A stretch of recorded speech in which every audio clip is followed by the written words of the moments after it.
a priori, non. Non, je veux dire, même s'il y a quelqu'un, je ne le ferai pas rentrer. Oui, t'inquiète. Enfin, t'inquiète pas. Je ne crois pas que ça t'inquiète plus que ça. Mais...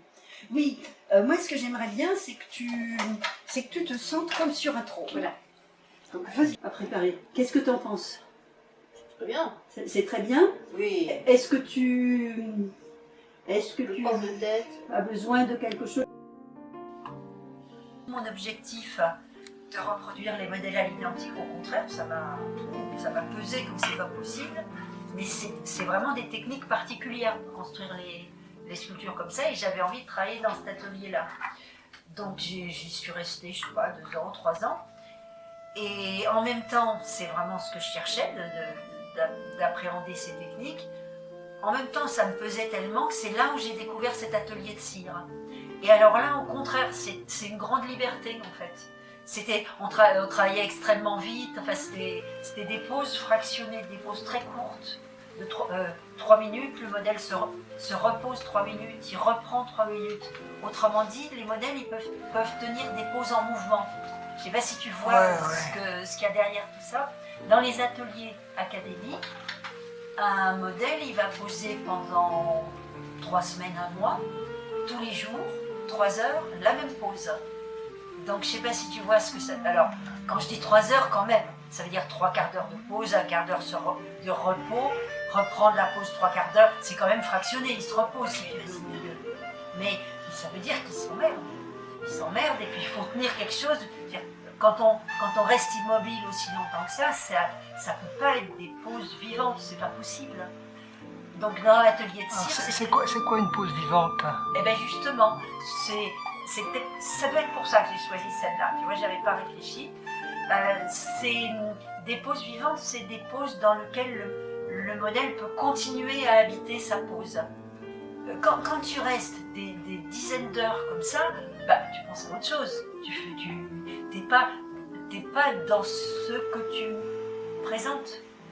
Une pose, c'est comme un acteur en fait qui met en scène quelque chose, qui se met en scène. Imagine un acteur qui resterait immobile dans la même séquence pendant des semaines.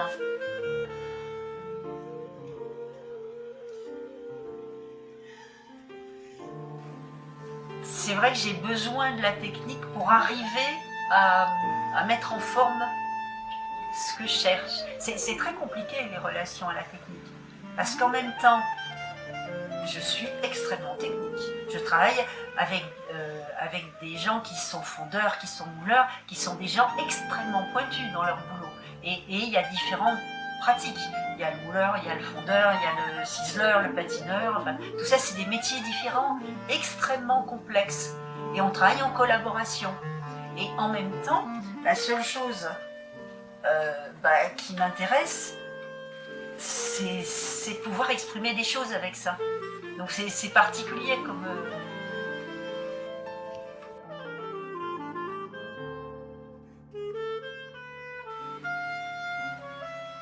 C'était la personnalité du modèle qui m'a vraiment fait changer ma façon de travailler. C'était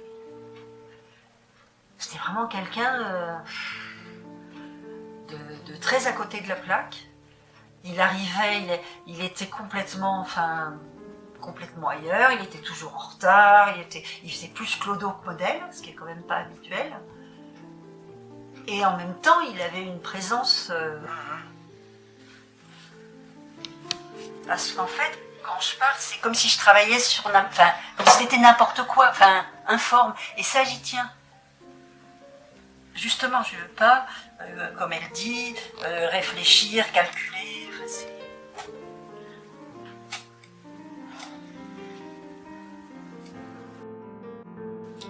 C'est pour ça qu'il faut couder les tiges pour pouvoir les tourner, pour pouvoir les déplacer.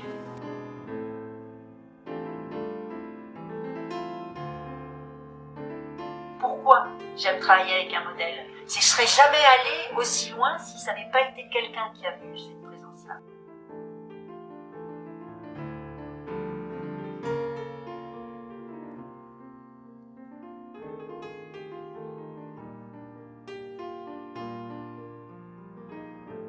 Même maintenant, il y en a qui ne servent plus.